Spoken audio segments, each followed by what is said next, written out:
estábamos viendo algunos temas de logística del juicio, las jornadas que nos quedan y requerimientos que se nos hacen de otras causas. Así que ya estamos en condiciones de iniciar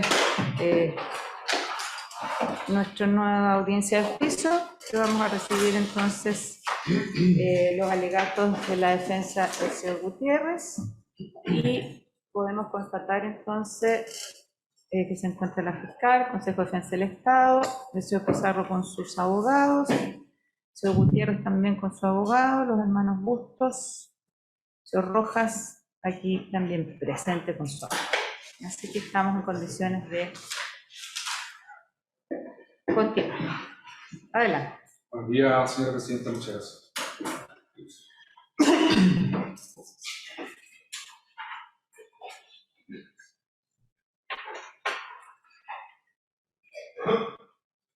Magistrado, quisiera partir mi alegato hablando desde ya, sobre el principio de congruencia y cómo está referido por el artículo 341 del Código Procesal Penal. Señala, como bien sabemos, este artículo en su inciso primero, que la sentencia y acusación habla sobre la sentencia y acusación y señala que la sentencia condenatoria no podrá exceder el contenido de la acusación. En consecuencia, no se podrá condenar por hechos o circunstancias no contenidos. A este ámbito rígido sí hay una excepción donde se le da la posibilidad al juez de poder incluso modificar el hecho punible de la acusación, siempre y cuando haga una prevención durante el proceso y se abra una discusión, cuestión que no ocurrió acá. Por lo que solo nos vamos a centrar en el inciso primero, que habla de que solo se puede condenar por los hechos reconocidos en la acusación. Magistrado, más allá del hecho punible desde un punto de vista procesal normativo, es decir, más allá del objeto del proceso, se sitúa el problema del derecho de defensa y el principio de contradicción, los cuales alcanzan a todas las cuestiones fácticas y jurídicas del caso. En efecto, las partes tienen derecho a defenderse y contradecir no solo respecto del hecho sustancial de que trata el proceso, sino además respecto de todos los hechos y circunstancias fácticas que tengan o no eficiencia jurídico-penal, y además respecto de todos los aspectos referidos a la calificación jurídica y la consecuencia punitiva. Todos esos contenidos se aglutinan en el objeto del debate, el cual delimita el ámbito de la amplitud del derecho de defensa y la eficacia del principio de contradicción. Así, el artículo 341 del Código Procesal Penal establece un sistema rígido de preclusión acusatoria que se desprende de lo que dispone el artículo 259 del Código Procesal Penal. Esto es sobre la base de un acto acusatorio anterior al resultado del proceso, inmodificable, no actualizable, de los resultados que vengan después de la prueba que surja en el juicio. Hacemos la salvedad de la excepción que ya señalé y la facultad que tiene un juez para modificar un hecho. Así se ha dicho por la doctrina reciente que el juez puede agregar en su sentencia elementos accidentales, ¿ya? Accidentales al hecho punible, pero que efectivamente sean relevantes para la comprobación de su efectiva existencia. Lo que no puede ocurrir, magistrado, es que producto de estos hechos o antecedentes accidentales se altere el hecho punible materia de la acusación, el núcleo de la acusación. Aquí no se puede confundir, magistrado, el objeto de la acusación con el objeto del proceso.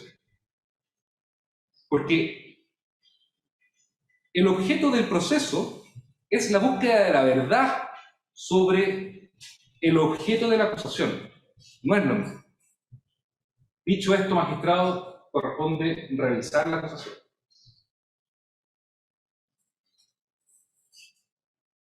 En la acusación, magistrado, a la redundancia, se acusan dos delitos a mi representante. El primero es el fraude al fisco. Este está dispuesto en el artículo 349 del Código Penal, como sabemos. Y, en pocas palabras, ya que no soy yo el que tiene que enseñar derecho acá, el sujeto activo, como primer elemento del tipo, refiere que tiene que ser un funcionario público. Entonces acá, el Consejo de Defensa del Estado, como vemos, en su alegato, se hizo cargo de esto. ¿Por qué? Porque tenemos el problema de la comunicabilidad de este tipo de delitos. Cristian Gutiérrez Martínez no es funcionario público, y nunca lo ha sido, ¿ya? Tampoco después de los hechos acusados. En pocas palabras, y para resumir esta parte, hay que señalar que esta defensa adhiere a la teoría del tipo penal que trata sobre un delito especial propio, como forma de observar el fraude al fisco. O sea, es de aquellos delitos que se han previsto para sujetos cualificados y no existen otros tipos de personas capaces siquiera de ser partícipes, siempre quedando al margen de este tipo de delitos. Luego, en base a esta teoría, es la Fiscalía la que, si quiere llevar a cabo un juicio en contra de una persona que no es funcionario público, en conjunto con otros que fueron funcionarios públicos a la hora de supuestamente cometer el supuesto delito, debió haberlo acusado por otro tipo. ¿Por qué? Porque como ya se ha discutido los días anteriores, el fraude al fisco, como dije, no merece partícipes ni autores que no sean funcionarios públicos. Es un delito para nosotros de aquellos especiales. En segundo lugar, señala la acusación que acusa a mi representado por el delito, bueno, primero que todo, antes que todo, el delito que se le achaca a mi representado el fraude al fisco de forma reiterada. Después hablamos del soborno. El soborno, segundo delito que se acusa, es está dispuesto en el artículo 50 del Código Penal y se relaciona con el 248 bis del Código Penal. El sujeto activo de este tipo de delito es el que viere, ofreciere o consintiere, dice el artículo, en dar a un empleado público un beneficio económico o de otra naturaleza para el beneficio del sobornante o de un tercero. El elemento objetivo todos sabemos que es dar al empleado público un beneficio económico o de otra naturaleza, y el subjetivo es la intención o el dolo del sobornante de obtener un beneficio producto del acto de soborno. Dicho esto, magistrado, es hora de ir a la acusación, pero no a la parte donde se señalan los delitos, sino que donde se debiese señalar el hecho punible sobre el cual recae esta acusación. Y así yo me pongo a leer la acusación. Y la verdad, magistrado, que no encuentro nada en contra de mi representado. Sigo leyendo la acusación y veo que incluso podríamos poner en el PDF de la acusación control F y poner Cristian Gutiérrez Martínez. ¿Y qué me va a aparecer? En el encabezado, claro, hay un acusado, Cristian Gutiérrez Martínez, pero después la segunda búsqueda me arroja un párrafo sobre un antecedente que dice Cristian Gutiérrez Martínez, representante legal de CGM Limitada, quien fue contactado por César Rojas. Esa es la primera vez que aparece el nombre de mi representado en la acusación, en los hechos de la acusación. Después sigo leyendo y pasa 1, 2, 3 páginas y no encuentro el nombre de mi representado. Llego al el último párrafo de la acusación. Y este párrafo dice lo siguiente, magistrado. Abro comillas. Por su parte, los imputados Bustos Morgado y Flores Santis aceptaron recibir un beneficio económico de parte de CGM Limitada, el que fue pagado por los imputados Gutiérrez y Rojas a cambio de ejecutar las acciones y omisiones con infracción a los deberes de sus cargos, descritas precedentemente.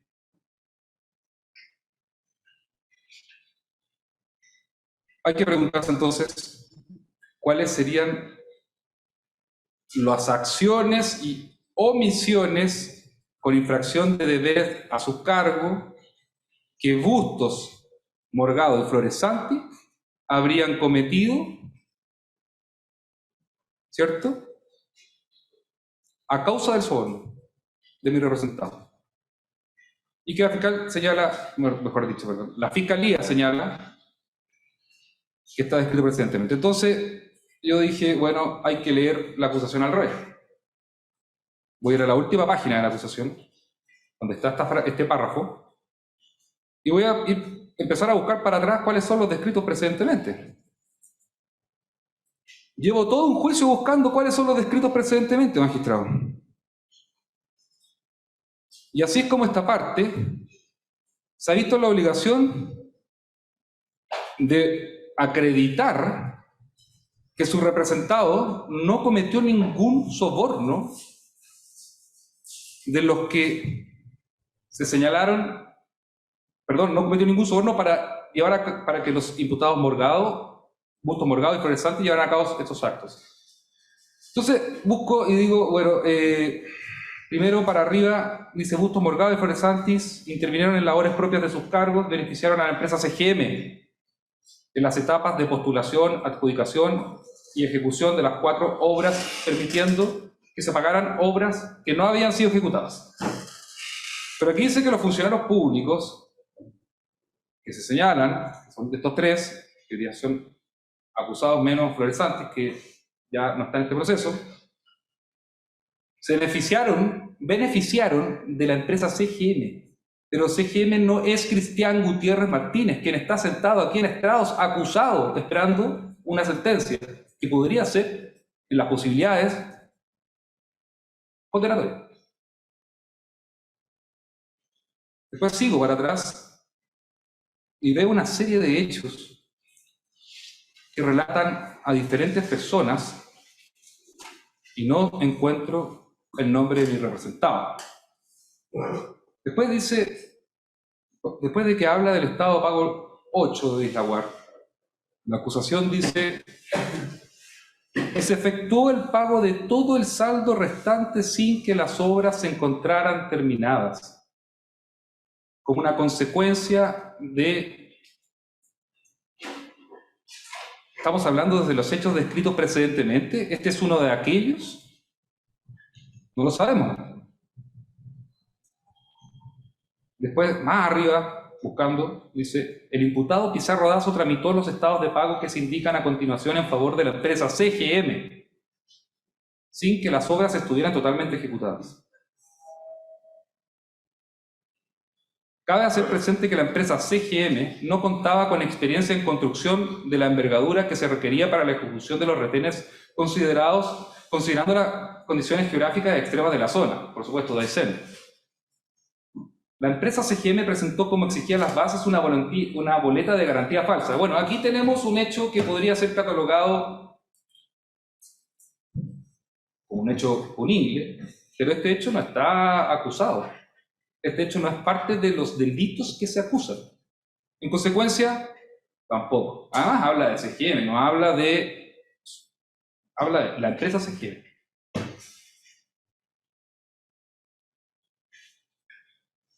Y bueno, ya aquí ya llego a la primera parte donde se nombra a mi cliente, donde se señala la empresa CGM limitada, representada legalmente por el imputado Cristian Gutiérrez Martínez. Este último fue contactado para participar en la licitación por el imputado César Rojas. Y después sigue hablando de César Rojas, quien participó en la práctica como socio capitalista y tenía información. Entonces, magistrado, en esta búsqueda que yo les cuento,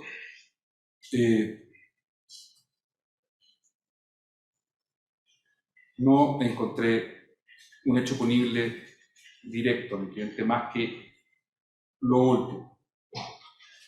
que se señala en la acusación. Entonces, nos vimos en la obligación de esperar el alegato de clausura de la Fiscalía para poder determinar cuál era el hecho punible por el cual se nos tuvo 8 meses sentados acá.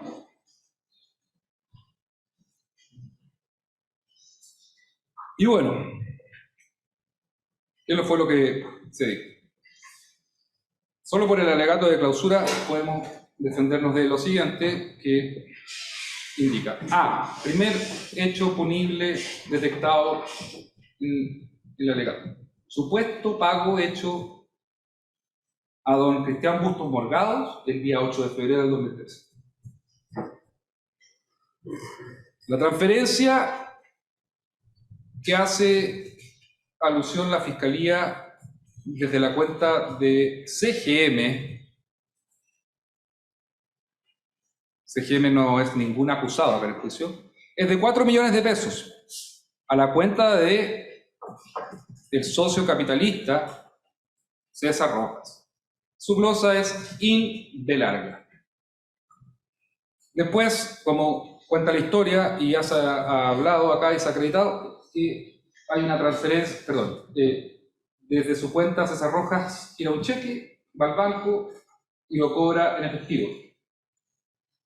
Hay un hecho no aislado en esta consecución, que es que el cheque no es por 4 millones, sino que es por 4.665.000.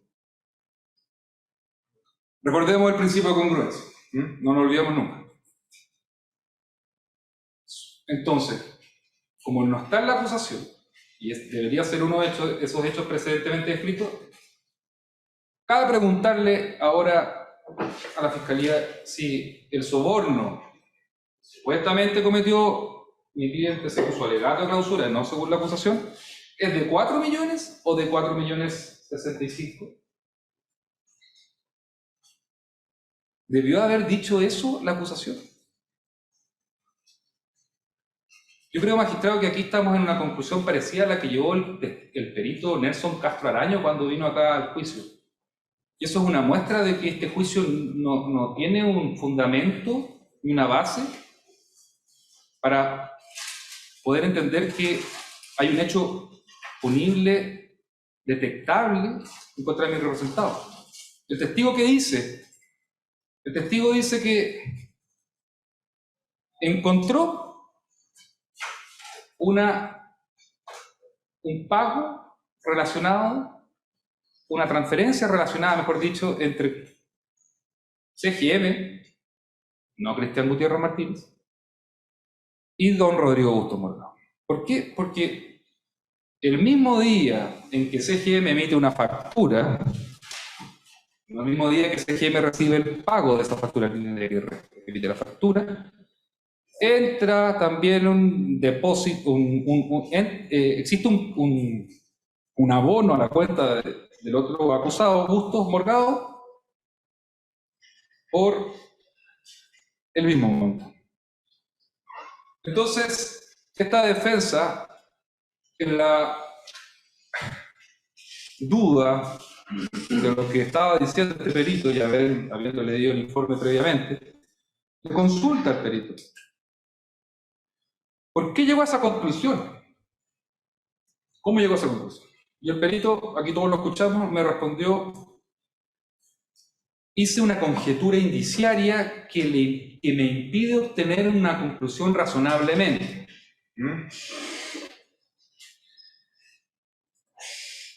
Pero si el perito sabe lo que se estaba investigando, el perito ubicó este hecho, este antecedente, se lo informó a la fiscal. ¿Por qué la fiscal no lo ocupó y lo agregó a la acusación?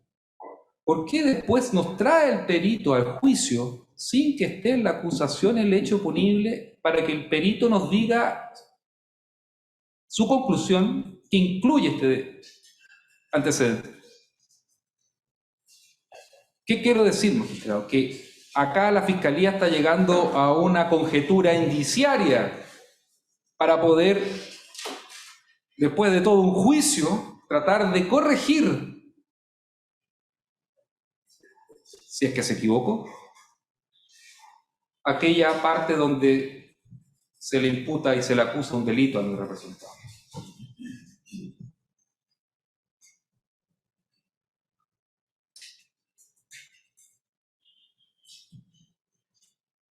Creemos, magistrado, y solo como un paréntesis, que esto es parte de lo que más adelante voy a explicar y de que trata efectivamente y en lo sustancial nuestra teoría del caso.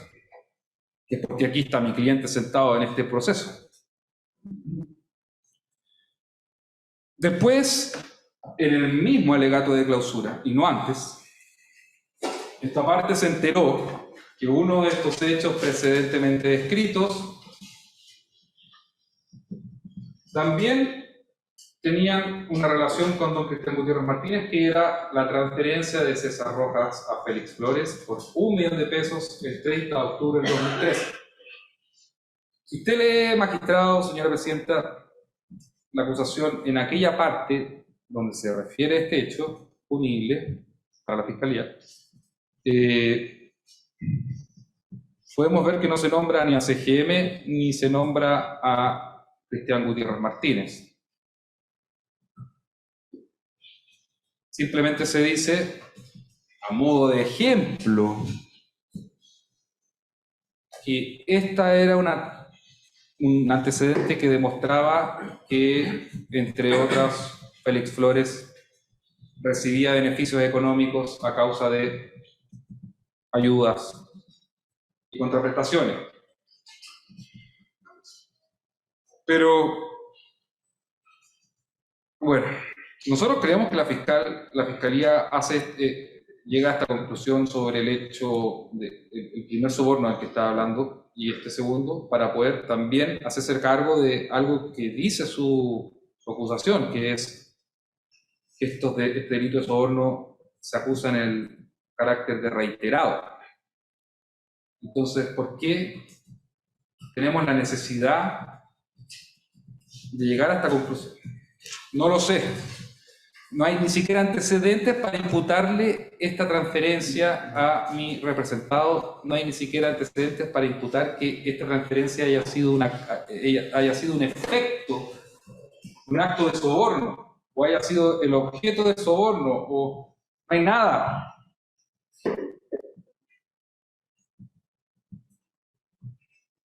La fiscal, en su alegato de clausura, nos pretende dar a entender que CGM Limitada y Cristian Gutiérrez Martínez, a la época del 30 de octubre del 2013, seguían ligados. ¿Para qué? Para la reiteración con la conjetura indiciaria que nos agregó en su alegato de clausura sobre lo que haya pasado con Busto Morgado. Entonces, la fiscal se olvida de todo lo que se probó en este juicio, cuando nos achaca finalmente este hecho punible. ¿De qué se olvida?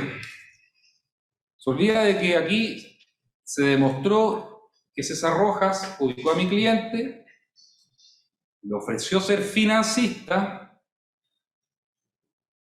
mi cliente aceptó aquello, le ofreció ser su mandatario, mi cliente aceptó aquello, con fecha 24 de diciembre del 2012 se firma el mandato.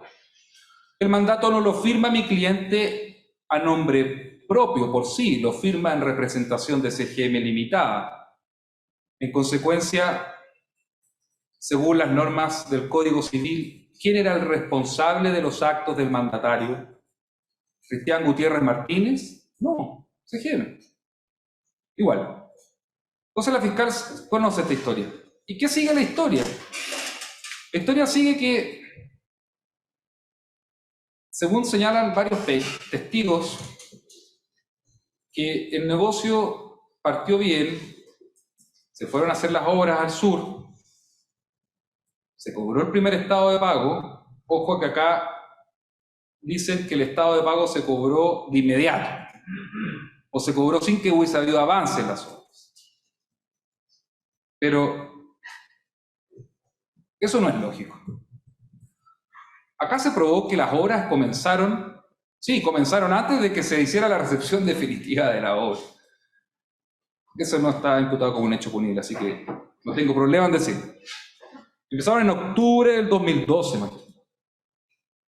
Y que se haya emitido y cobrado y pagado en estado de pago en diciembre, yo no le veo ningún problema. Si uno mira las partidas del inicio de las obras implican, entre otras cosas simples como marcar con tiza, marcar con cal el perímetro, sacar las rejas antiguas, pero también incluye... Perdón, señoría, disculpe que interrumpa, pero se cayó, parece... Gracias. Era la tele. Ahí. Esto se llama faenas de instalación. ¿Dónde quedaron las faenas de instalación? No existieron. ¿O se pretende que las faenas de instalación duren 2 días? O sea, en diciembre y al 2 días, no. O sea, desde octubre estaba mi representado en la obra. Estoy hablando de la transferencia del 30 de octubre del 2013, para que no se entienda que perdí el hilo. Entonces, ok, ¿por qué? ¿Por qué nos achacan esto? ¿Por qué a la fiscal se le olvida? De eso estaba. Porque se le olvida a la fiscal todo lo que se probó en el juicio. Se probó que después, en el intertanto, en el transcurso, mejor dicho, del primer semestre del 2013, la empresa empieza con problemas económicos, problemas que incluyen incumplimientos civiles. Esto es un contrato civil. Y empiezan los problemas entre César Rojas y Cristian Gutiérrez Martínez. La misma fiscal dijo que hasta el 1, en su alegato de clausura, hasta el 1 de julio del 2013, Rojas había sacado de la cuenta de CGM montos detectados por 146.897.355 pesos. Hasta el 1 de julio. También se probó que el día 3 de julio, de alguna forma, salieron en 20 minutos 60 millones de pesos desde la cuenta de CGM por medio de 12 transferencias de 5 millones cada una desde CGM a César Rojas. Específicamente de la cuenta BCI, de CGM. Perdón, Santander de CGM. Disculpe. Pero se nos dejó entrever de que, no obstante todo esto, no obstante de que igual también se probó que el día 4 de julio se revoca el mandato que se había dado el 24 de diciembre. Se revoca. ¿Eso no es una muestra del quiebre de la confianza entre las partes de este contrato? Entre el mandatario y la empresa, no entre Cristian Gutiérrez Martínez, eso está claro.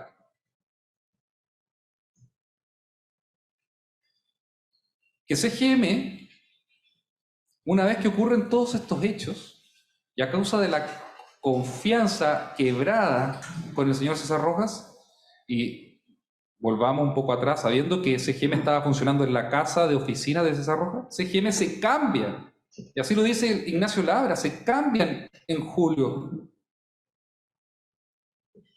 Se van a Huechuraba. El señor Parra Betanzo, testigo de esta parte, nos contó que cuando se cambiaron de Lampa a Ñuñoa y que lo engorroso que fue cambiarse. Entonces, se nos olvida ese hecho aislado, se nos olvida una mudanza de una empresa que está vigente y con obras en ejecución, como que esto fuese un escenario inventado por César Rojas y Cristian Gutiérrez, todo para que nadie se diera cuenta de que después iban a ir a donde don Félix Flores le iban a depositar 1 millón de pesos, ambos juntos. Una versión dice para comprar un mueble y otra versión dice producto de la inscripción irregular de Grosvenor. ¿Pero dónde está mi cliente acá? Se nos olvidó que mi cliente no es CGM. Y se nos olvidó que CGM fue no expulsado, porque no es la palabra que diga. Se le prohibió la entrada de las obras el 25 de octubre del 2013.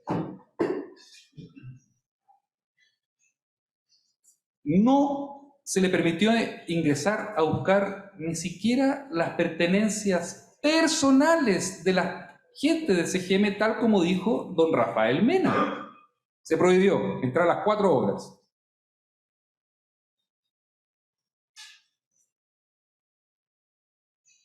Magistrados, si miramos los estados de pago también podemos ver la efectividad de este quiebre, de este alejamiento. El estado de pago de todos los cuarteles, en su mayoría, fueron firmados por el señor Labra, en específico el Lago Castor, el estado de pago 1, 2, 3, 5 y 6. Y el señor Rojas el 4 y el señor Cristian Gutiérrez el 7 y el 8. Y así se repiten en Coyhaique Alto e Isla Guara. Pero aquí voy con esto, porque no es algo que a mí me compete hablar sobre si existió o no fraude al fisco. Porque no. Lo que me compete a mí es decir acá en este caso que Cristian Gutiérrez Martínez fue el que firmó los últimos 2 estados de pago de cada uno de los retenes.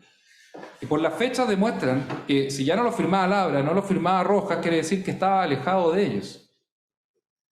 Y usted lo puede comprobar, magistrado, lo puede comprobar a través de la firma de los cheques que giraba CGM, ahí está la firma de mi cliente. Y si quiere comprobar quiénes eran los anteriores, bueno, Labra nos dijo que él firmaba, y tenemos la firma de Labra reconocida, entonces podemos ver los estados de pago y podemos reconocer su firma. Y en Rojas tenemos que firmó el estado número 4 del Lago Castor, Coyhaique Alto, Isla Guara, y en Villa Ortega el 7 y el 4 también. Pero no importa. Lo importante acá es que en aquella época ya no estaban. Magistrado, mi representado se quedó hasta el 25 de octubre trabajando, dirigiendo su empresa y los trabajadores. ¿Para qué? Para que unos días después apareciera el señor Labra, ex trabajador de la empresa, en las obras, viendo qué materiales habían quedado y qué no se había quedado. Después el señor Labra, si vamos más atrás en la historia, apareció en la Junta de Accionistas del 1 de julio del 2013 junto a César Rojas y Grossman. Después el señor Labra trabaja para Grossman. ¿Y dónde está don Cristian Gutiérrez? Don Cristian Gutiérrez estaba trabajando, cumpliendo su contrato civil con el fisco, su empresa. Acá se está tratando de decir, no sé por qué, que Cristian Gutiérrez Martínez es lo mismo que César Rojas, que Cristian Gutiérrez Martínez se iba a beneficiar del trato directo de Grossman. ¿Dónde está la ruta del dinero? ¿Dónde está el correo electrónico? ¿Dónde está el mensaje de texto? ¿Dónde está el testigo? ¿Dónde hay algo que diga que Gutiérrez con Rojas se organizaron para pagarle a Flores para obtener la inscripción de Grossman? Yo no vi nada. Sí lo escuché en el alegato de clausura. Entonces, magistrado, acá tenemos este problema del principio de congruencia en la acusación que nos hace entender que cuando se habla de los hechos descritos precedentemente, que serían los que constituyen el hecho punible en contra de mi representado, podría estar toda la mañana magistrado hablando, porque podría ir frase por frase de la acusación buscando el hecho punible, y no lo vamos a encontrar. Un segundo.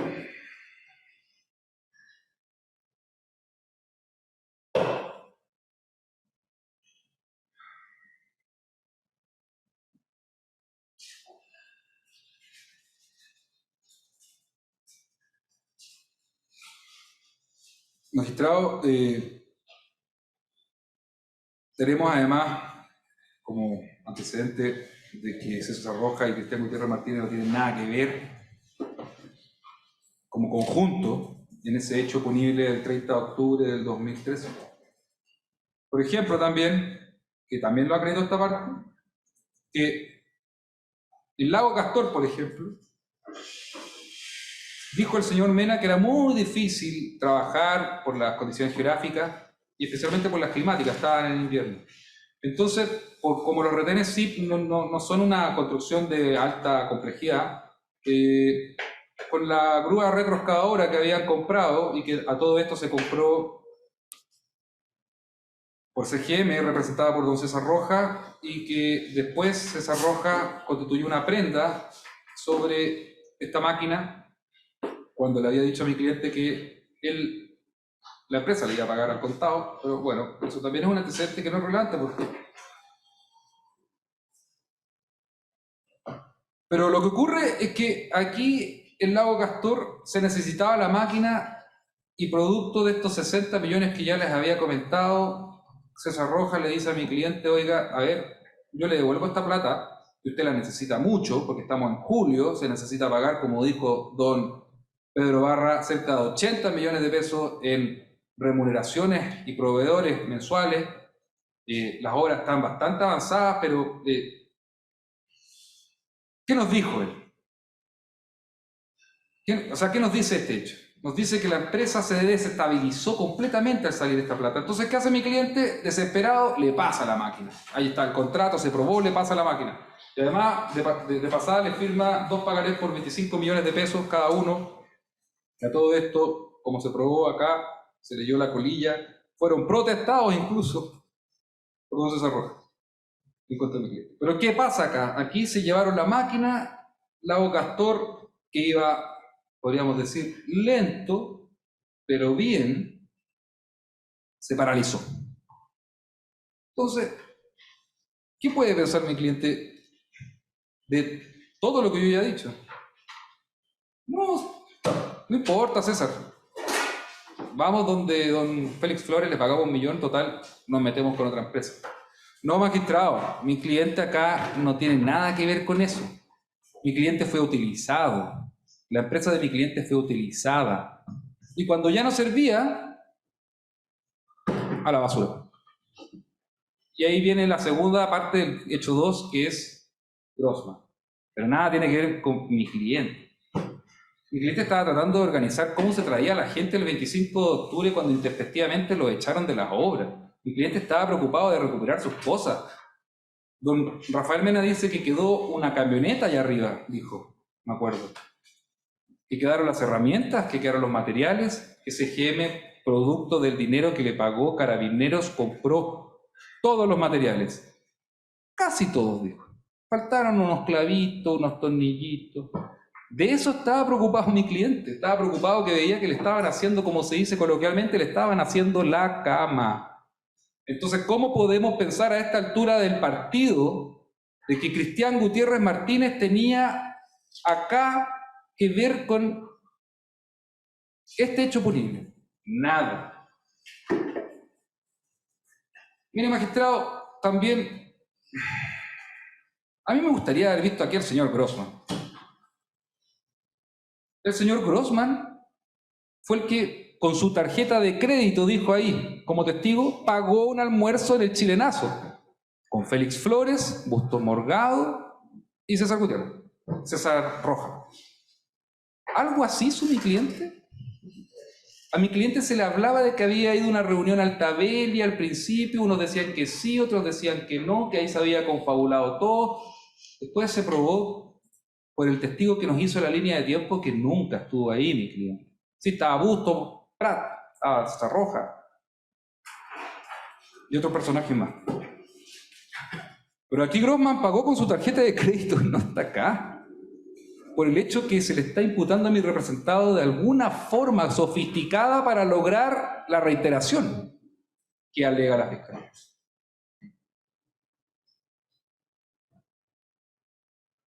Dice la Fiscalía que este pago del 30 de octubre del 2013 fue para llevar a cabo la inscripción, y dice, irregular de Grossman en el registro de Carabineros. ¿Qué hace César? ¿Qué hace Cristian Gutiérrez Martínez aquí? No sé si se equivocaron de nombre de Ruth. Como por ejemplo, el testigo del observatorio de Chile Compra, que nos hizo una larga investigación, perdón, que la institución hizo una larga investigación que revisó todos los registros de compra, de venta, de compromisos, de cumplimientos, etcétera, de las empresas que aparecen involucradas en este caso, CGM, por ejemplo. El testigo fue muy difícil traerlo, no vino, habló por Zoom, muy complicado para el testigo, encuentro yo, pero era, podríamos decir, una de las guindas de la torta, o uno de los novios de la torta, como se dice. Pero el testigo, cuando lo contrainterroga esta parte, yo le consulto, a ver, ¿cuál es el root que usted ocupó? No me acuerdo el root que me dijo, pero es el root que se señala en su informe y en los anexos de su informe. Después yo voy y le pregunto, a ver si puedo observar otro documento donde aparece el root de CGM, que era uno de los documentos de los estados de pago, para que pudiese hacer la contrastación. ¿Y qué dice el testigo? Oh, no es el mismo root. Yo le pregunto, ¿y este informe lo hicieron con qué root? No con el que se señala en el informe, o sea, no con el root de CGM limitada, no.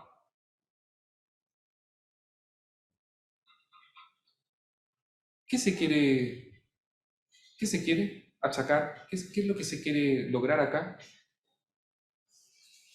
No lo sabemos porque aquí lo que se quiere es condenar por hechos descritos precedentemente. Eso dice la acusación. Entonces, puede que se hayan equivocado de root y no era el señor Cristian Gutiérrez Martínez, sino que era el señor Grossman el que debería haber estado acá. Porque su empresa fue inscrita irregularmente producto de un hecho punible que se señala en la acusación. ¿Se señala en la acusación que CGM fue inscrito irregularmente? ¿Como sí se señala por Grossman? No, pero sí se intentó probar por la Fiscalía aquello. Se intentó probar que habían sido inscritas FEALFRA y CGM al mismo tiempo, entonces FEALFRA contaminaba la inscripción de CGM, entonces CGM también está involucrada en este tema. No, eso no ocurrió y no ocurrió nada de lo que nos están diciendo, magistrado. Si lo que más a mí me impresiona y no puede quedar desapercibido por estos jueces es la configuración de la acusación, el hecho 1. Habla de nuestra teoría del caso como defensa. Eso dijimos nosotros. Acá hay un grupo de carabineros configurados con otros carabineros exfuncionarios y bla, bla, bla, bla. Eso dice la acusación y nosotros también decimos lo mismo. O sea, a nosotros nos pasó lo mismo. Nos pasó lo mismo que el fisco. Entonces, como vemos la configuración y como ya dije, el último párrafo, que son 1, 2, 3, 4 líneas, de 1, 2, 3, 4, 5, 6, 7 páginas, se refiere a mi cliente. A mí me da la impresión que aquí había que rellenar, había que incluir. ¿Y por qué incluir? Magistrado, la respuesta es fácil. La cooperación sustancial que ha hecho mi representado en este proceso, en este juicio, y no solamente en este juicio, en la investigación, es inmensurable, incomparable con ningún otro acusado. Ya ha quedado a la vista que aparte del sumario administrativo, la gran cantidad de pruebas que se utilizó en este proceso, supongo que el resto no servía, por eso no supo, fueron los correos electrónicos de la cuenta de mi cliente.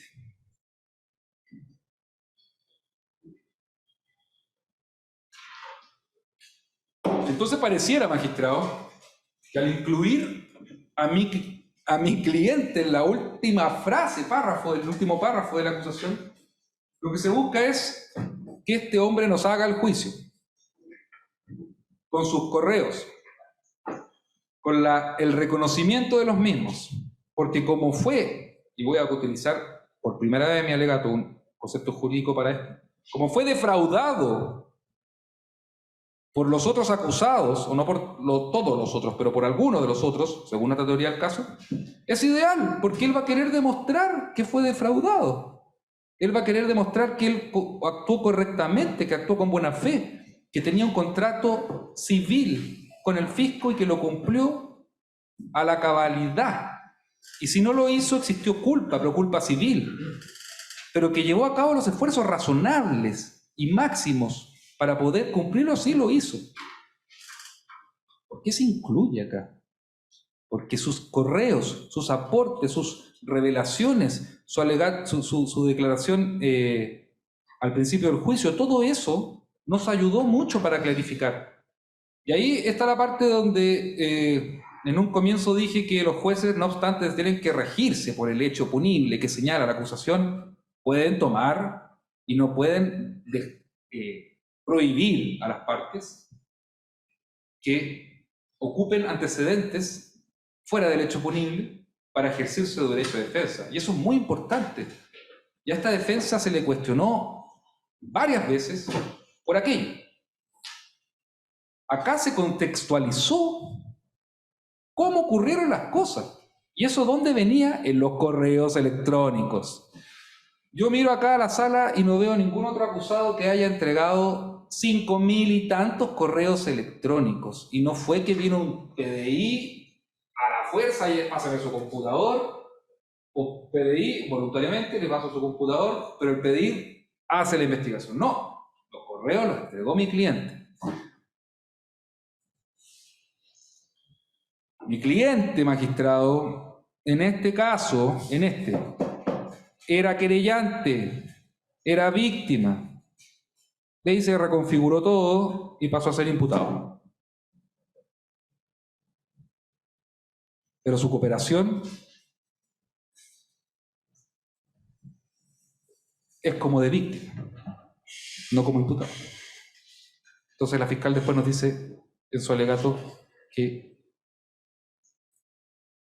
no sé si mofándose, pero dice, no sabemos por qué entregó todos estos correos que finalmente lo perjudicaron. ¿Pero qué lo perjudicaron? Demostraron la verdad, que él no hizo nada. Pero tampoco podemos decir que hizo algo, porque no hay nada que se le acuse.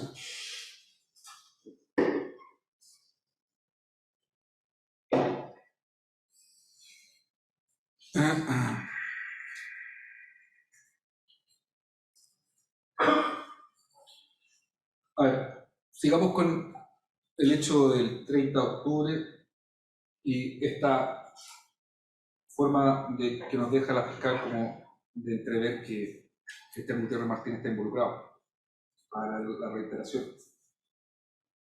¿Por qué Cristian Gutiérrez Martínez, después de la historia que contó esta defensa, iba a querer matar a su empresa? O sea, tantos años de experiencia. Se demostró la experiencia, con facturas, se mostró con contratos, con recepción definitiva de obras de gran magnitud, colegios, escuelas, alcantarillados, etcétera, etcétera, etcétera. ¿Grossman tenía eso? No lo tenía. ¿Por qué mi cliente iba a querer, a causa de su nueva amistad incondicional con César Rojas, tirar todo por la borda y pasarle $1.000.000 a Félix Flores para que Grossman se ganara las obras? No, mi cliente no dejó tirar su empresa, mi cliente ahí trató de alguna forma salvar esos días, devolver las máquinas, pero bueno, no le entregaron nada, así que no pudo hacer nada. Entonces, magistrado, yendo al grano, acá no hay ningún hecho de soborno en la acusación. En los términos del soborno, en cuanto al que diere, mi representado no le ha dado nada a nadie, vamos a soborno, el que ofreciere yo no escuché ni a un testigo, siquiera, porque prueba documental nada, en el cual se señala que ofreciere, y menos consintiera. Porque acá lo que se quiere dar es como que consintió en que César Rojas le pagara a Felipe.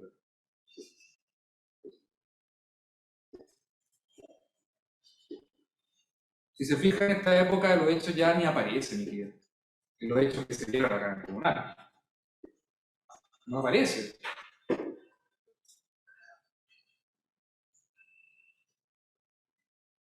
El segundo delito, fraude al fisco. Aquí esta defensa encuentra que el asunto es peor aún. Porque en ninguna parte de la acusación, en ninguna parte, en ninguna alcoma de la acusación, se señala la configuración de un hecho que podría ser catalogado como punible en virtud de lo dispuesto en el artículo 349 del Código Penal. Se señala que, bueno, ya lo leí, pero lo más cercano podría ser que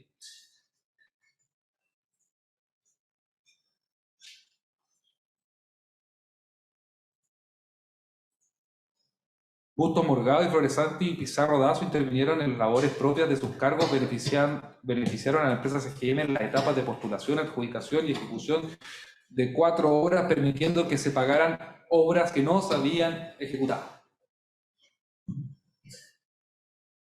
¿Dónde está el nombre de Cristian Gutiérrez Martínez? No quiero ser redundante ni dilatorio, ya explicado. Pero en este caso, que el fraude al fisco, no está. Y podríamos seguir buscando y buscando y buscando. Un segundo más.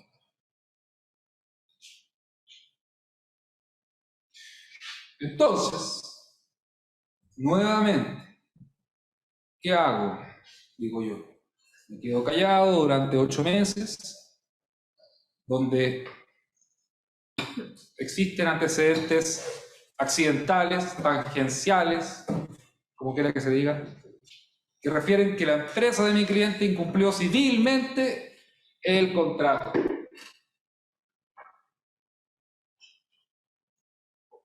Y que producto de aquello se habría configurado también un hecho punible, que sería este de que se señalaron en los estados de pago más horas de las que se habían ejecutado. Y con eso el fisco pagó más. Entonces, de nuevo, veamos qué se probó al respecto. Y bajo la teoría de esta parte, la teoría del caso de esta parte dice que había un grupo de carabineros y ex carabineros que estaban involucrados en esto y que entraron a la empresa de mi representado, entraron en su administración para poder beneficiarse, no sé, yo no soy quien tiene esa calificación jurídica y no la voy a decir todo.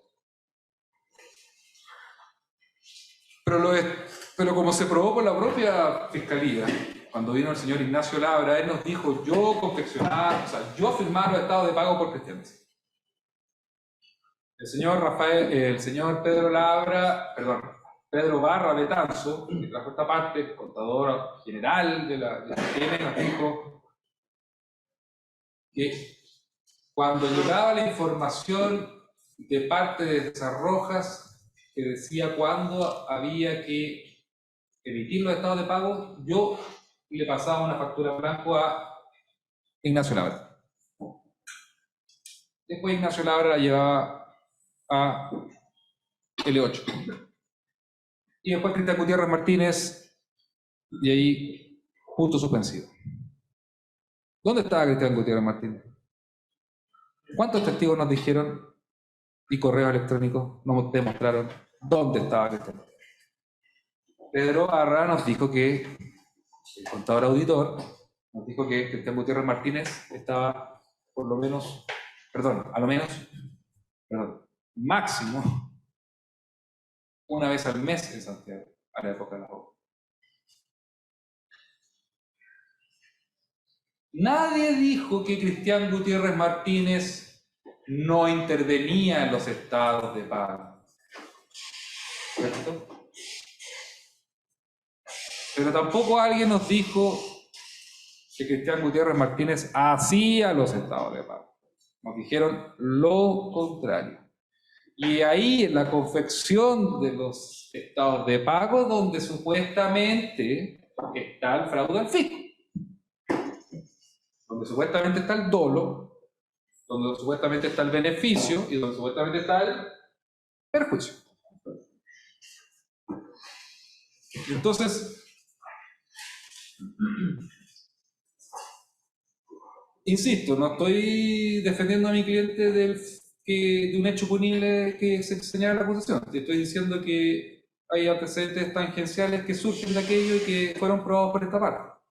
Cristian Gutiérrez Martínez no tuvo que ver en los estados de pago, sí tuvo que ver en los últimos estados de pago. Y esto es muy relevante, porque los últimos estados de pago, me refiero al estado de pago 8 de Lago Castor, Isla Guárico y Yaique Alto, estos estados de pago demuestran cuánto efectivamente se avanzó, en cuánto quedó lo último que se cobró, la última vez que se cobró, perdón. Y más importante aún, demuestran si mi cliente mintió o no mintió. ¿Y por qué? Porque lo que señaló el estado de pago firmado por mi cliente, el octavo, el último que se firmó, debiese contener la misma información, o más, mejor dicho, debiese tener los mismos avances, o más que los que después, el 2014, nos señalan los informes del sumario administrativo. Entonces, si Cristian Gutiérrez Martínez dijo que en el estado de pago 8 lleva 10, entendemos que el informe del 2014, si decía 3, es porque mi representante, o sea, mi representado efectivamente falseó la información. Pero eso no ocurre. Entonces, por eso es tan importante tener a la vista el estado de pago 8, porque ahí hay que ver si coincide o no con los informes. Y quisiera hacer un pequeño análisis de esto, chiquitito, cortito. A ver, y este análisis para poder entender por qué la Fiscalía sigue este caso en contra de mi cliente. Lago Castor, el estado de pago 8, firmado por Cristian Gutiérrez Martínez el 16 de agosto del 2013, indica dicho documento que hay un avance acumulado de 89,25% de lo informado por el contratista. Ojo, que en los estados de pago dice informado por el contratista y al ladito dice aprobado por el hito. No es lo mismo. Yo estoy hablando de lo que dijo mi cliente. Villa Ortega, estado de pago 8, firmado por un desconocido. Nosotros así lo decimos porque no detectamos la firma del estado de pago 8, no lo firmó mi representado. Pero bueno, dice que 99% de avance, informó el contratista. Coyhaique Alto, estado de pago 8 del 5 de agosto del 2013. Firmado por mi representante. 83,97% de avance. Isla Guárico.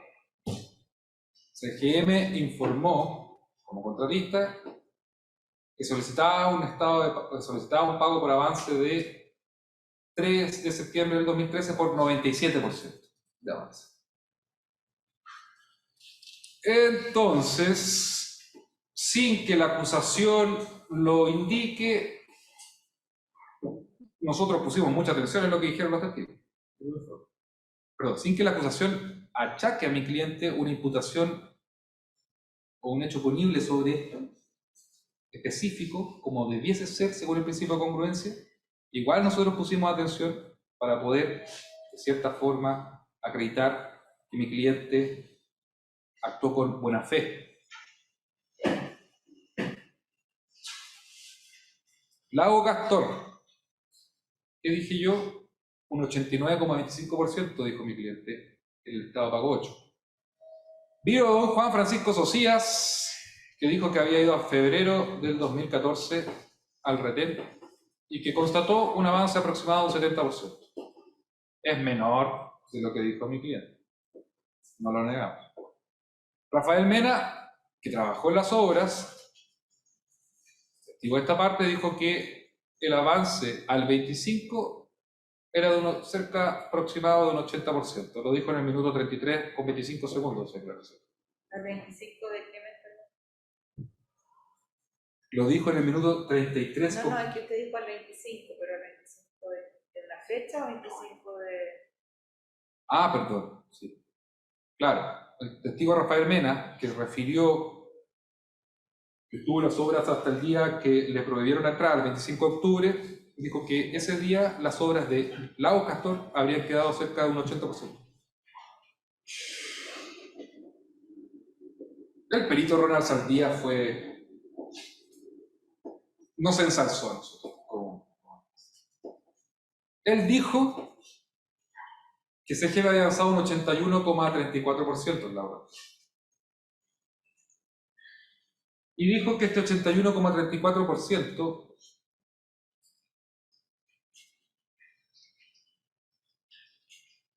que también estaba pagado, no consideraba de todas maneras el 5% que se le tenía que descontar a cada factura.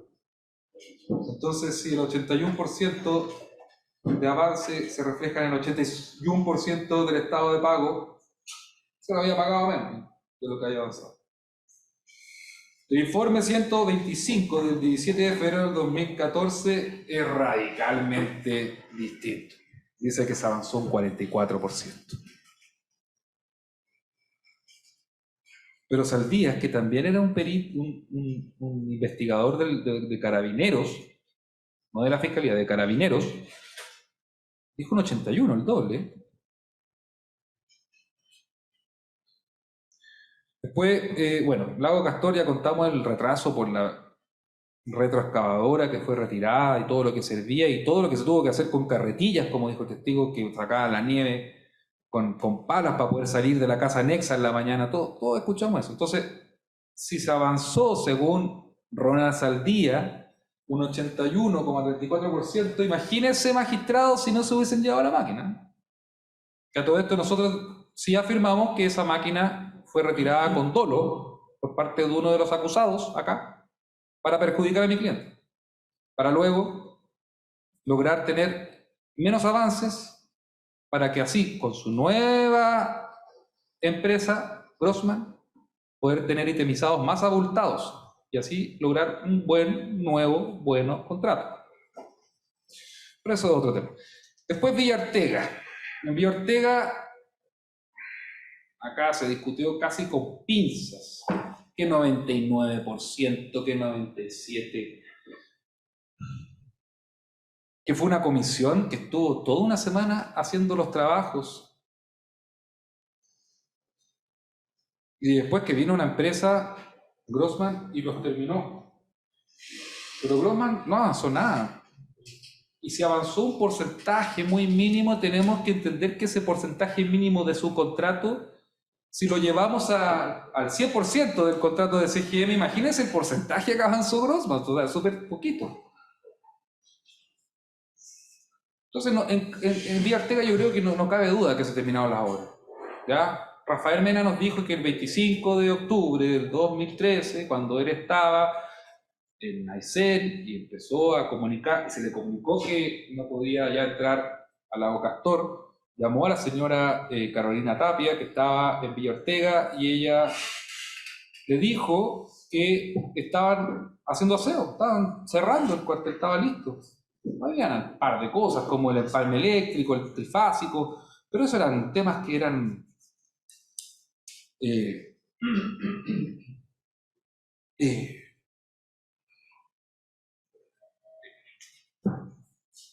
hechos externos a la voluntad cumplidora de este contrato civil de mi representante.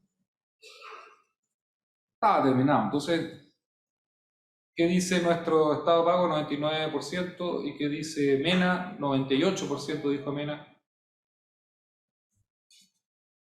La Fiscalía también nos mostró un correo en el que envía Ortega un correo de fecha 19 de octubre del 2013, que sacó de los correos que mi cliente le presentó cuando era querellante y víctima, y que dice: 19 de octubre del 2013, enviado por don Alejandro Morales, trabajador de CGM, y le escribe a Carolina Gutiérrez, hermana de mi representado, que era una especie de contralora de la empresa, Carlos Avistur y Cristian Gutiérrez.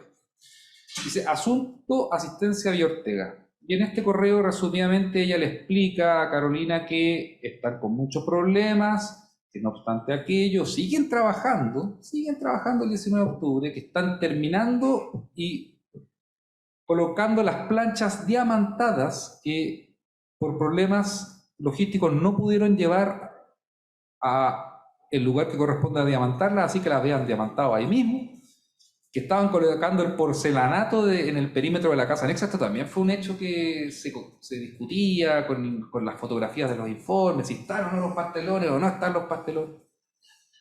Estaba terminado Villa Ortega, ¿ya?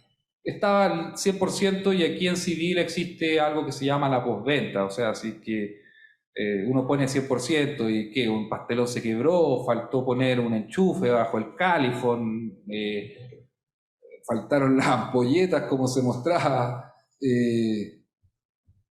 decían que no había luz eléctrica, pero se mostraba el panel de electricidad con todas las luces rojas prendidas. Entonces había un 100%, sí, faltaba la postventa, que es propia, magistrado. Estamos hablando de un delito civil. Perdón, un contrato civil. Coyhaique Alto, dice el Estado Pago 8, firmado por mi representado, que se avanzó un acumulado de 83,97%. El informe 126 del 17 de enero del 2014, que a vista de esta parte se hizo de manera muy rápida, muy apurada, no sabemos por qué, estima un avance de un 50% en Coyhaique Alto, magistrado. Imagínense, por lo menos la mitad. Raf, pero nosotros habíamos dicho mucho más. ¿Se le olvidó al informe 126 agregar la calefacción o no está la calefacción? ¿O la calefacción no era parte del contrato? ¿O era un adendum que nunca se firmó, que nunca se pagó? ¿Por qué no dijo que estaba la calefacción? No, pues no podía decirlo si no era parte del contrato. Pero sí lo había ejecutado CGM. Y así se demostró con fotografías. Lo dijeron los testigos que trajo esta parte, Rafael Mena. Se hizo la calefacción, magistrado. No se pagó. Ni un peso. ¿Pero por qué lo hizo mi representado? Porque actuaba de buena fe. No importa si no me la pagaron, no importa si firmamos, no importa. Yo lo hago, yo lo pago. Total, después el fisco, carabineros, honorables, contrapartes en mi contrato civil, me lo van a pagar. Nada. No se pagó nada. Lo echaron incluso. Rafael Mena dijo que en Coyhaique Alto, en su declaración dijo, en el minuto 33 con 40 segundos, dijo: faltaba la grada, las puertas, esto quedó en un 88% a octubre del 2013. El informe 1064 de 25 de octubre del 2013, suscrito por Francisco Pizarro, o sea, el día que se expulsa CGM, se prohíbe la entrada, y que se denomina informe técnico por término anticipado. No, informe técnico por término anticipadamente se llama. ¿Y sabe lo que nos dice el hito? A diferencia del informe 126, 90% de avance, magistrado.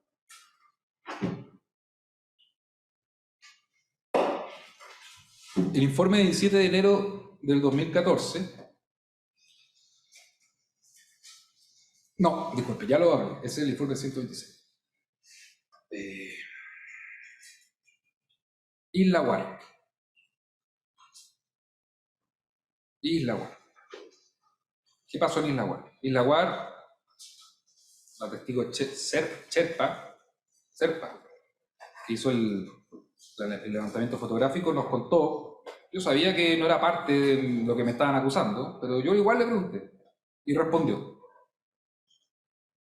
¿Cómo se tenía que ir a la obra? En barcaza, había que cruzar una barcaza de carabineros. O sea, ya partamos de que había que transportar un retén sí completo, vimos los itemizados, vimos completo una isla. No obstante aquello, se avanzó. Pero no se avanzó como dice el informe 127 realizado en el sumario de Carabineros el 17 de enero del 2014, o para el sumario, mejor dicho, no en el sumario, para. Este informe dice que se avanzó un 58,46% en Isla Guara. Yo no sé si mi testigo estaba mintiendo, yo no sé por qué puede ser así, tan exagerado, pero él dijo, Rafael Mena dijo, en Isla Guara, en octubre había un 95% más. ¿Cómo la comisión, cómo los que hicieron el informe 127 pudieron ver un 58? Yo no entiendo. Entonces, el transporte era en barcaza, y estamos hablando de dificultades, de flete, logística. Es lógico que se demoren, que haya atrasos, pero son incumplimientos civiles. No se puede achacar acá a mi representado que efectivamente llevó a cabo obras por un 50% en Isla Guara. Eso no es así, no lo muestran las fotografías que acompañan los peritajes, magistrado.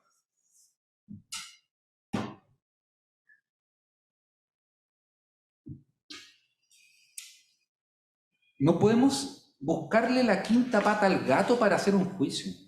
Eso es lo que pasa acá. Ronald Saldías, por eso yo digo que es el testigo que más me ensalzó cuando lo escuché, porque él dijo en su declaración a la hora 11 minutos con 27 segundos.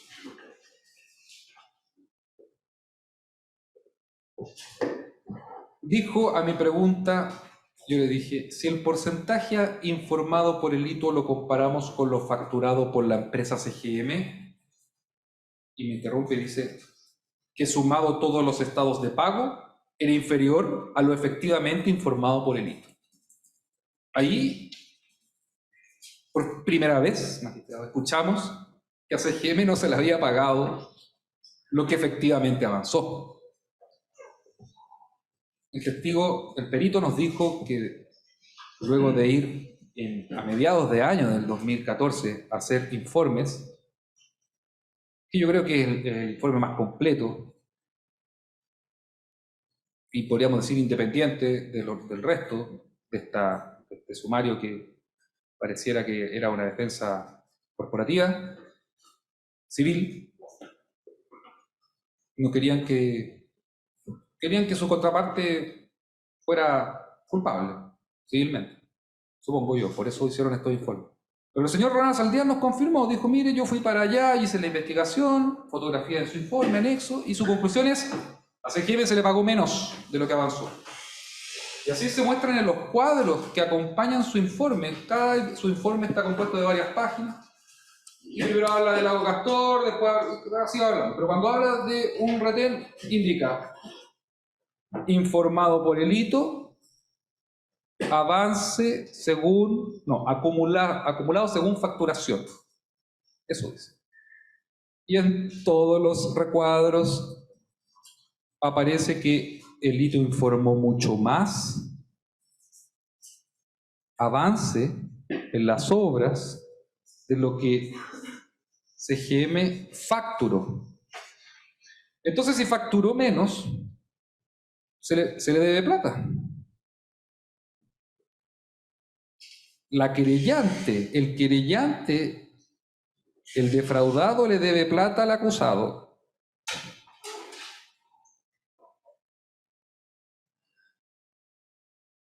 CGM, magistrado, se apegó a todas las normas de ese contrato. Actuó con buena fe su representado.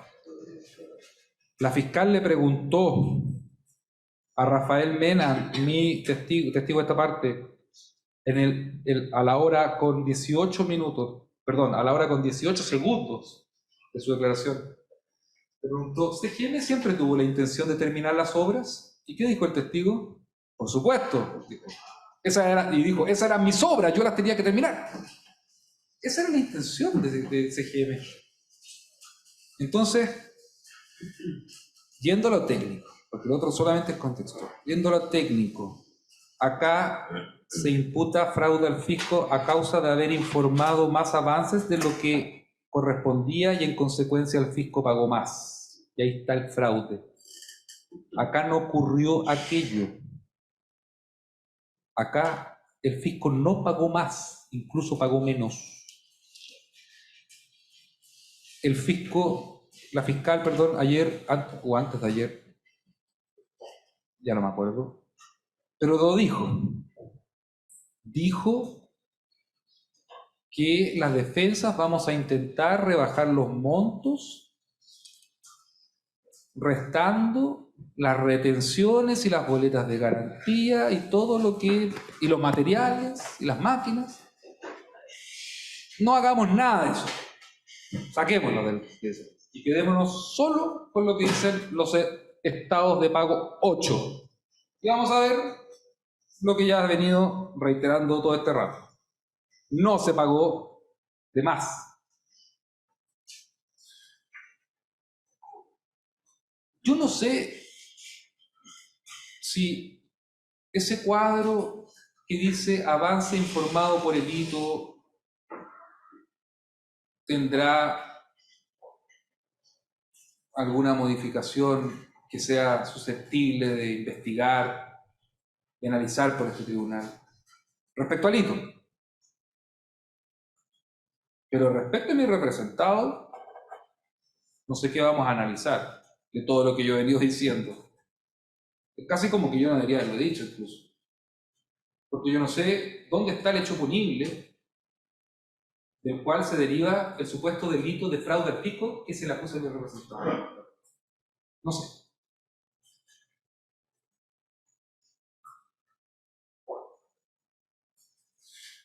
Hay otra cosa que es importante.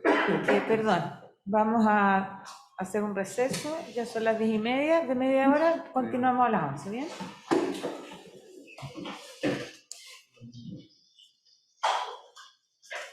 Recording stopped.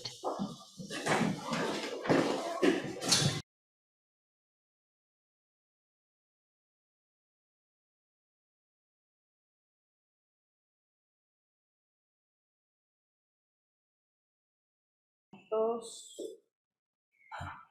Puede continuar con su alegato. Gracias, magistrado. Gracias, magistrados. Magistrados,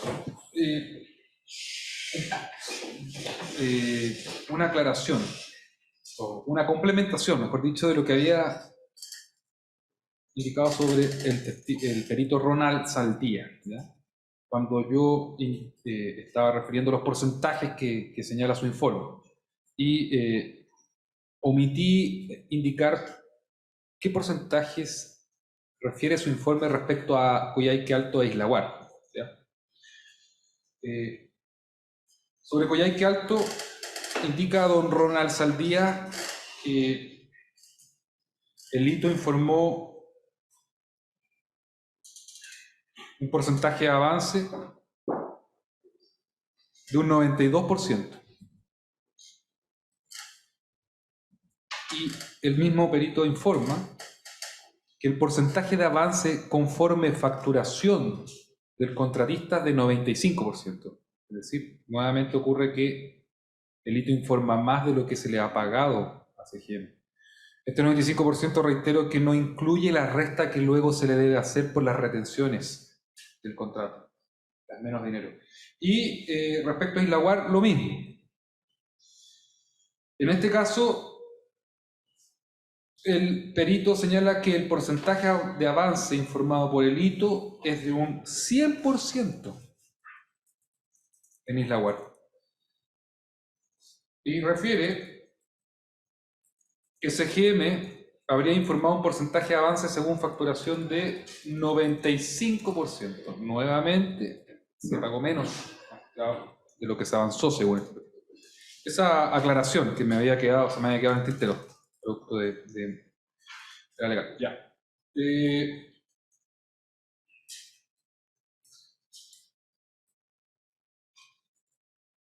También se dijo que acá se habían firmado adendums, excepto Vía Ortega, adendum por calefacción.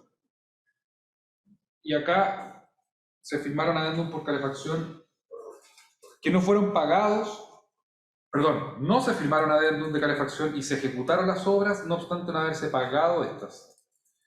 Entonces, cuando yo estaba argumentando sobre aquello, me faltó agregar que en autos esta defensa, a través de correos electrónicos aportados, acreditó la efectiva realización de la calefacción por la empresa de don Alcides Llévenes. CGM contrató a Alcides Llévenes para que No, lleva... me interrumpa, defensor, pero tenemos como un eco.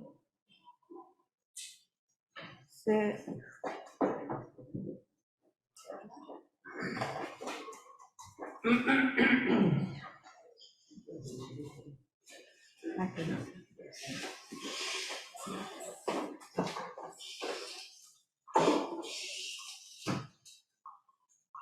Gracias. Ya, ahí disculpe, pero no estábamos escuchando muy bien con ese ruido molesto. Bien, continúe.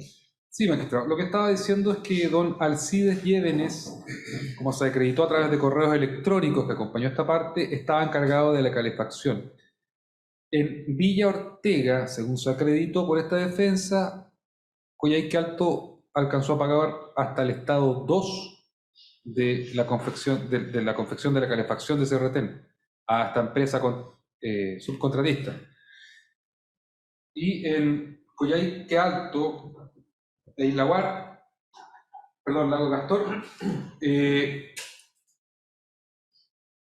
alcanzó a pagar, el Estado pagó 1 hasta mayo del 2013, fecha del correo que esta parte acompañó, en el que este señor cobra los estados de pago a CGM. Eso con la omisión respecto a la existencia, la omisión probatoria respecto a la existencia de un contrato de adendum por estas obras, demuestra que efectivamente CGM llevó a cabo esta obra sin haber sido incluso contratada para eso.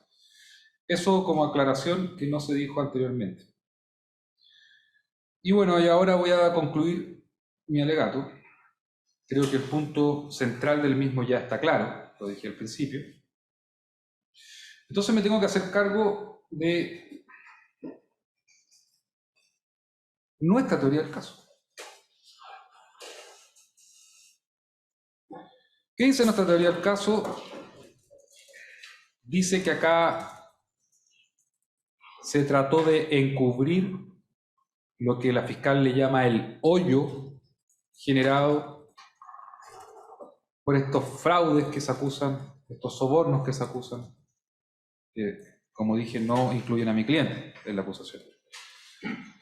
Entonces, ¿qué pasa? Yo creo que mi cliente no está, perdón, mi representado, mejor dicho, don Cristian Gutiérrez Martínez, no estaría acá si no se hubiese querellado.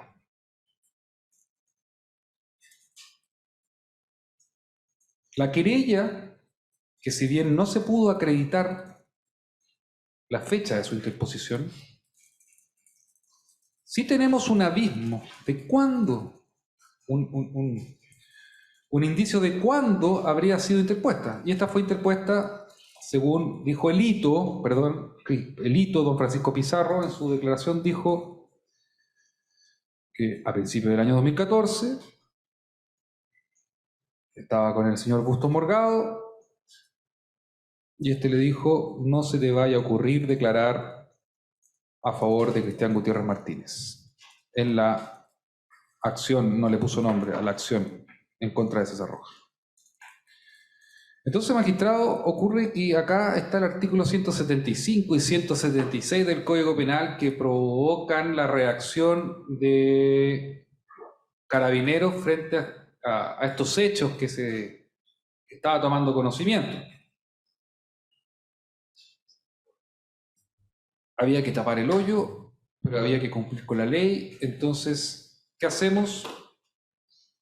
Armemos rápido informes que acrediten que nosotros no tenemos la culpa y que tampoco tienen la culpa, por ejemplo, sujetos como Grossman, que no está en el sumario, no sabemos por qué. Entonces este sumario, y tal como ya se dijo en otro alegato, fue o ha sido la base también de este juicio, igual que los mails de mi cliente. ¿Y por qué ha sido la base? Porque en este sumario, hecho de manera parcial, apurada, comenzado de forma apurada para cumplir con las normas penales, se generan los informes 125, 126, 127 para justificar de alguna forma la interposición de esta denuncia. ¿Cierto?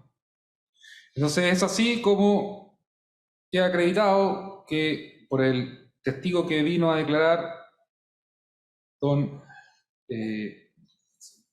un segundo.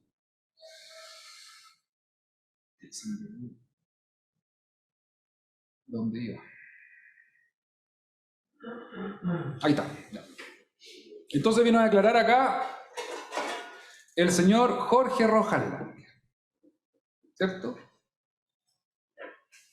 Y consultado por esta defensa, ¿qué declaró?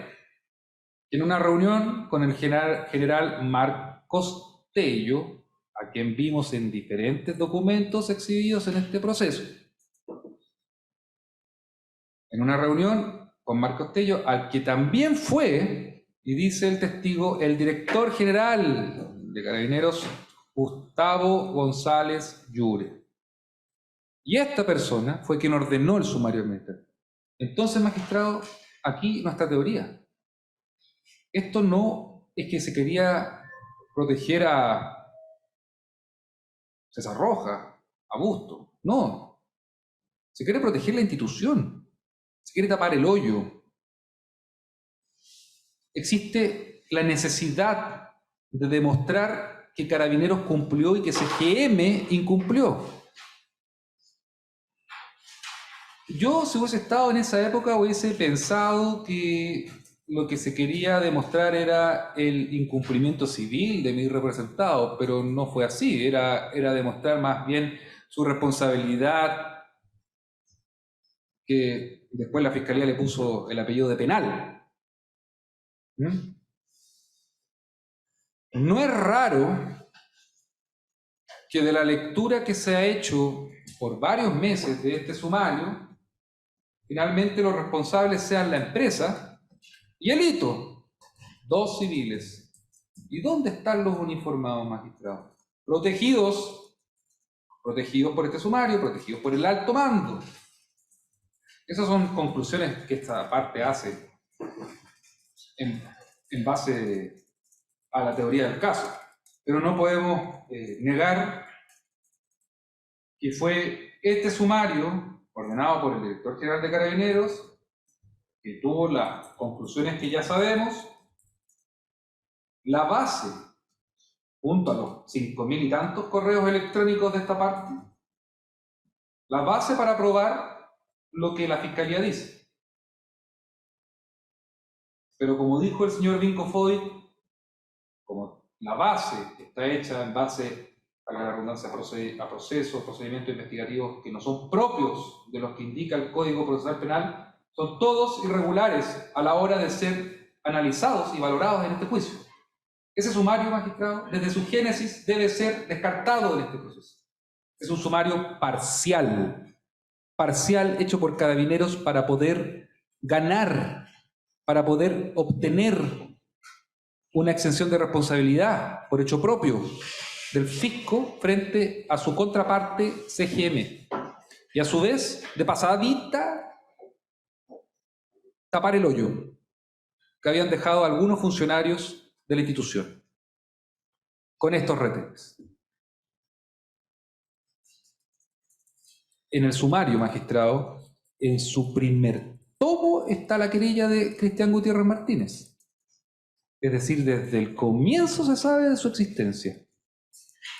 Y no está citado a declarar Cristian Gutiérrez Martínez.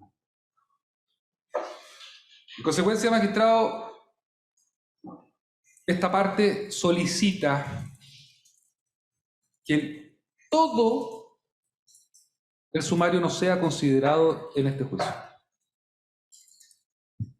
Por supuesto que existen normas indubio pro reo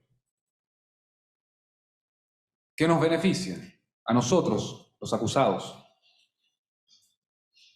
En consecuencia, magistrado, no obstante lo que acabo de decir, por ejemplo, el informe de don Ronald Saldías no puede quedar fuera por su inconsistencia con el resto de las informaciones del sumario, porque es lo que resalta, lo que nos muestra la verdad. El resto del sumario es toda una mentira, magistrado.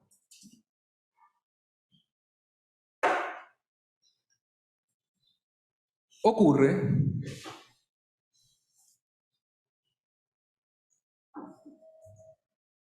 que a Grossman, como se dijo en este juicio, el fisco lo demandó por juicio de Hacienda. Se escuchó y se probó varias veces.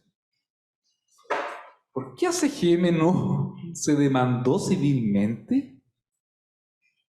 Yo lo que iba a decir es que si a esa época yo leía este sumario, entendía que se estaba preparando una defensa corporativa para demostrar que CGM incumplió y demandarlo, o en caso de que CGM demandara de vuelta.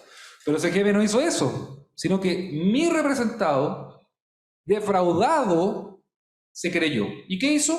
Activó el sistema penal. Pero el sistema administrativo a causa de la activación del sistema penal. Pero el sistema administrativo, como dije, y no voy a seguir repitiendo, busca defender solo a una parte. Entonces, ¿cómo vamos a basar el juicio en prueba que generó una parte? Y esa parte es el fisco. Y su abogado, sus patrocinantes son el Consejo de Defensa del Estado.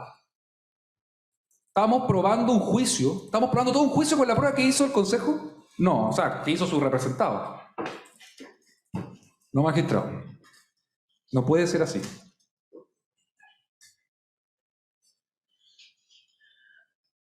No hay un hecho punible en la acusación, no hay prueba del mismo. ¿Por qué? Porque no existe.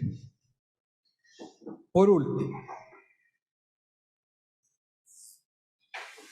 la demanda civil. Magistrado, la acusación y la demanda civil fueron interpuestas el año 2018 y, como ha quedado latamente probado, los hechos de que trata este juicio ocurrieron el 2012 y el 2013. De partida no sabemos en qué hecho se basa esta demanda civil, que tendría una relación causal para generar un perjuicio en el fisco. No sabemos cuál es el hecho que se le imputa a mi representado. Tampoco sabemos cuál sería la relación causal. Y tampoco sabemos cuál sería el perjuicio. Eso lo puedo unir a que tampoco sabemos cuál es el perjuicio, porque no se aclaró acá. Muchos testigos y peritos dijeron cosas distintas sobre el perjuicio para entender cuál es el fraude al fisco, cuál es el perjuicio de fraude, pero vamos a lo civil. Tampoco se acreditó cuál es, porque la demanda civil y esta acción es una consecuencia de ese perjuicio que tampoco se logró acreditar a ciencia cierta, ni siquiera acercarnos a un número, porque tenemos números del mismo sumario que dicen 80 y otros que dicen 40. Entonces, ¿cuál es el perjuicio? Entonces, no hay perjuicio civil tampoco.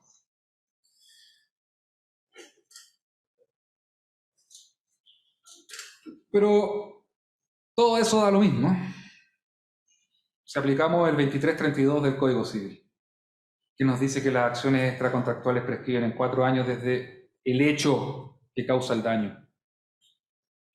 Y el hecho que causa el daño, como dije, el supuesto hecho que causa el daño, o mejor dicho, el supuesto hecho que causa el daño cometido por mi representado,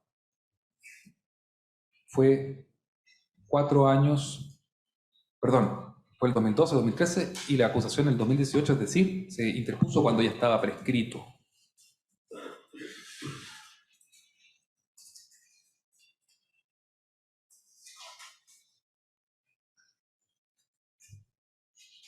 Podríamos decir, por último, que la Fiscalía nos va perdón, que el Consejo nos va a rebatir esto diciendo que se formalizó en el intertanto, pero nosotros somos de la teoría de que la acción civil es interrumpida por la presentación de la demanda, pero no solo por eso, sino que por la notificación de la misma, magistrado. No es lo mismo la interrupción de la prescripción en el hecho penal que en el hecho de la acción penal, mejor dicho, que de la acción civil. Esta está prescrita. La demanda se notificó, a mi representado le llegó por exhorto la notificación a su casa, pasado el año 2018, mega prescrito. No sé cómo es. Y por último, a criterio de esta parte, en base a todos los hechos que se han relatado en este alegato y lo que hemos visto en el juicio, creemos que al igual que a Grossman, si el fisco quería demandar, lo podría haber hecho, ¿cierto? Igual como lo está haciendo acá, pero lo debería haber hecho, pero por sede contractual, magistrado, no extracontractual. ¿Por qué el Consejo, que representa al fisco, que es una de las partes de estos 4 contratos, viene a demandar una acción civil extracontractual cuando efectivamente aquí hubo un contrato? Porque lo saca ¿de qué? ¿Del hecho punible? ¿Ahí estaría la causa? ¿Que es un hecho extracontractual? No, porque entendemos que ese hecho punible, si es que logramos descifrarlo y encontrarlo en la acusación, sería que se cobró más de lo que se hizo. Entonces, existe una infracción a las cláusulas del contrato. En tal caso, la prescripción hubiese sido de 5 años, ¿cierto? Pero la demanda igual se interpuso 6 años después. Y se interpuso en sede penal. Acá era civil, por juicio de Hacienda, al igual que Grossman. Entonces, por último, porque siempre digo por último, pero sigo y sigo. Por último, ¿dónde está el perjuicio? Si no hay demanda civil contractual por infracción de las cláusulas, porque las infracciones de esas cláusulas del contrato habrían traído un perjuicio. ¿Dónde está la relación causal? No hay nada, magistrado. Como dicho, desde el comienzo de este alegato, en este juicio, no hay nada en contra de mi cliente. Solo una acusación vaga y poco específica. Por lo tanto, magistrado, solicito que se absuelva a mi representado, se absuelva a don Cristian Gutiérrez Martínez de los delitos de fraude al fisco reiterado y de soborno reiterado por su inexistencia, tanto en los hechos probados en autos como en la acusación. Gracias, maestro.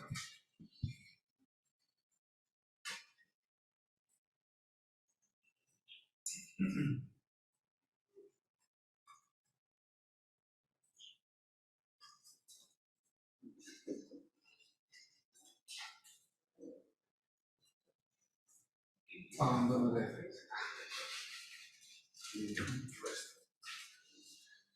Abandonado.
Bien, estaba con los colegas recordando que, según lo que yo me acordaba, habíamos dicho que iba a haber una jornada para los alegatos por cada una de las partes. Obviamente,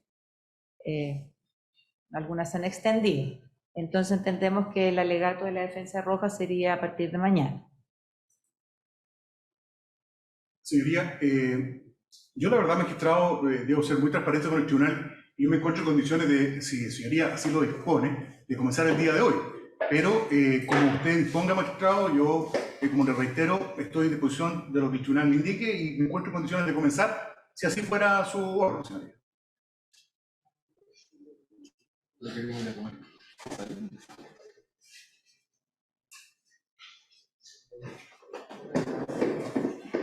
¿Y eso significaría que podríamos concluir en la jornada de hoy íntegramente con su alegato, o que habría que igual suspender para mañana? Señoría, en forma muy taxativa, no podría dar una respuesta, pero de tener que continuar mañana, señoría, serían 20 minutos, media hora, todo reventar, señoría. Yo trataría incluso de eliminar algunos elementos, señoría, porque en verdad se han reiterado y repetido, señoría, y ya me haré cargo de eso, pero en términos prácticos, señoría, trataría de terminar hoy día de todas maneras, digamos. Y como le reitero, si me queda algo, serían muy pocos minutos para el día de mañana, señoría.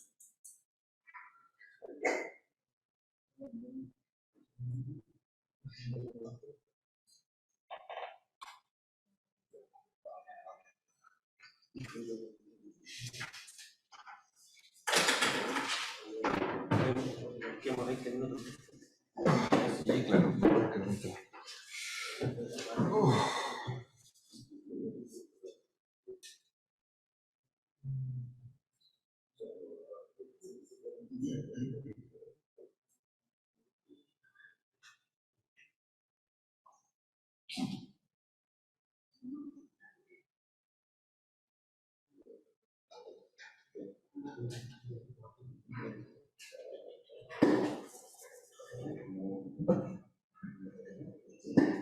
Son las 11 y tanto.